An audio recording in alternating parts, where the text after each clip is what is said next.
Welcome back to American Aupair Host Mom. I'm Lisa, and today we're going to talk about one of the most important and most sought after traits of an au pair, and that is open-mindedness. So everyone likes to think they're open-minded. If you ask someone, most likely they will say yes. So how do we know they actually are? First off, we need to really understand what open-mindedness is. What it is in the dictionary is that you are receptive to arguments and ideas. I really like to emphasize the receptive word. It doesn't mean that you agree with everything, but you are receptive to it. Some other discussion comments or points that people bring up when they think of open-minded people are people who are curious, who ask lots of questions, who show empathy to others. These are kind of people you want to be around. The other points that are brought up are that they are humble, that they are good listeners, that they're willing to consider new experiences, they have comfort with ambiguity, and they are able to have their ideas challenged. And again, I'll point out, this is not being a pushover, indecisive. It's just that they're willing to listen and consider other viewpoints without getting angry. So with that said, again, how would you tell if an au pair is open-minded? Here are some key questions. The first couple, I ask no matter what I'm looking for. I first ask the au pair how they would describe themselves. Maybe their 3 top words to describe them. And no answer is wrong here. You just might get lucky. If they say, I describe myself as curious, open-minded, a good listener, any of those things we just said, that's a great sign.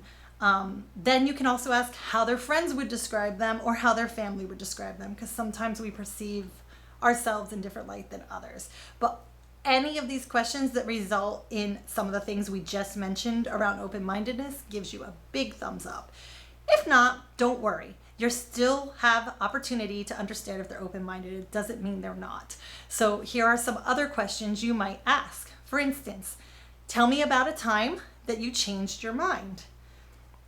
So this puts them on the spot, might have to give them time to think. And I want to point out, if they are not very good at English or very comfortable with it yet, you might want to send some of these questions by email so they have time to translate and think. But either way, once they think of a time that they changed their mind, what you're looking for here is what caused that and what steps did they take to go through that. Were they angry at first when somebody talked about something that they didn't agree with, or did they ask a lot of questions? Were they empathetic? And the fact that they actually did change their mind is a really, really good sign. Now, again, these are hard questions, even for someone in English, so you might want to just ask several variations of this. If you ask that and get no answer, try another one on the list. So another one might be, tell me about a time you did something outside of your comfort zone. Gives a slightly different vibe. This might be, well, you know what? One time one of my friends said they were going skydiving and I decided to. So what does this tell you? It tells you that they're willing to listen to other people's ideas about experiences, about things they should try or do. And that's great. So ask them what that experience was, how they decided that they would do that thing. Were they forced into it, or was it something they volunteered for? Hopefully volunteered, but even if they were forced into this new experience or experience outside their comfort zone, that could be okay. What you're then looking for is how they dealt with that experience. Did they get angry, or did they ask questions? Did they try to empathize? And when they finally finished it, how did they feel about that experience, and would they actually do it again? So another question you can ask is, what's something you used to believe but no longer believe? Again, a really difficult question, so maybe not everybody has an answer, but if they do, again, a chance to kind of look at how they think and how they rethink when something's been challenged and how do they react to that. Another thing that's been said about open-minded people is that they're very creative. Well, how do you assess creativity or that you're a good problem solver? Kind of throw them something to kind of catch them off guard and see if they come up with something. So maybe you throw in a really creative, silly question, something that probably no other host family is going to ask. So this is just something creative, like, if you could have a teleportation device, where would it go to? We don't really care what their answer is. Just first see how they react. Hopefully they don't act defensive like, why would you need to know that? Or that's ridiculous. Instead, maybe they'll pause for a while, but eventually come up with a place that they want to go and give you some logic behind it. And that would be great. What would you do, or what would you buy if you had $1 million? First 3 things that come to your mind and why. Just anything that you could throw out there. It also might just give you a surprise insight into their personality, which is also helpful. Another thing you can ask them is, what's a common misconception that people have about you, and how do you deal with that? So again, insight into their personality, understanding how others perceive them, and then when people perceive them incorrectly, how do they deal with that? Do they get angry? Do they ask questions? Do they try to understand why others think that? Do they understand why others think that? And even though they don't agree with it, do they understand it, empathize with that? Those are the things you're looking for. Some other things you can ask are, think of a time you had an argument or a challenge. How did you deal with that? And again, you're looking for the fact that they're not getting emotional, and instead asking questions, trying to understand the viewpoint of the other person, not just trying to think of that answer and fight back and get defensive. Do you enjoy routine or spontaneity? Again, neither answer is really a red flag here, but if they enjoy spontaneity, it does tell you that they're more comfortable with ambiguousness and being able to think on their feet, be open-minded to things. But if they like routine, not bad. Just move on to another question. Do you have any diverse friends? Why, and explain. So again, we're looking for people that are open to new experiences, new people, new cultures. Do they have friends that are different, or do they all have friends that are from the same school in the same city who look like them and think like them?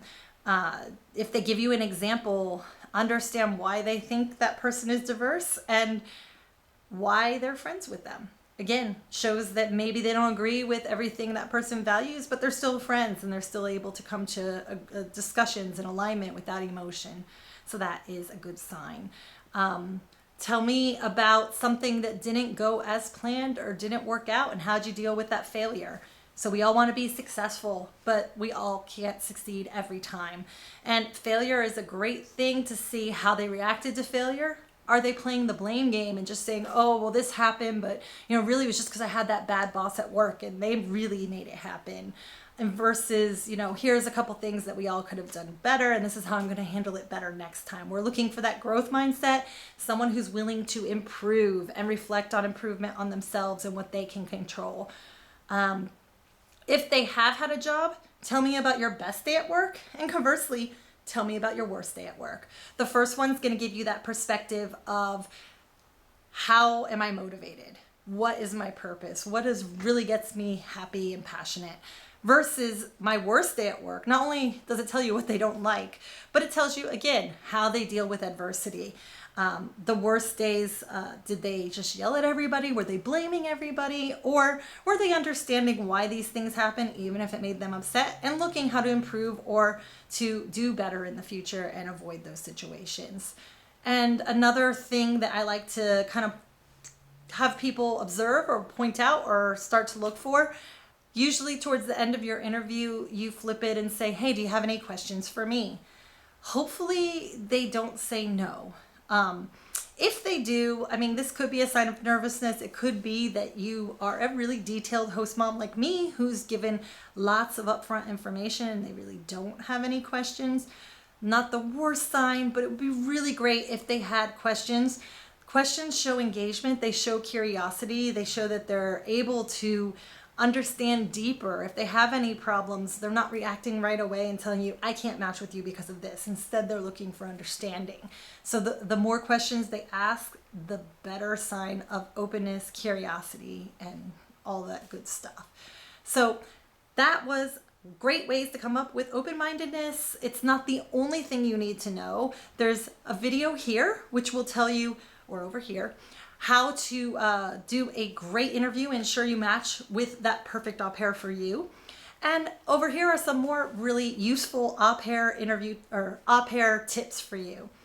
And with that, I'll see you in the next video.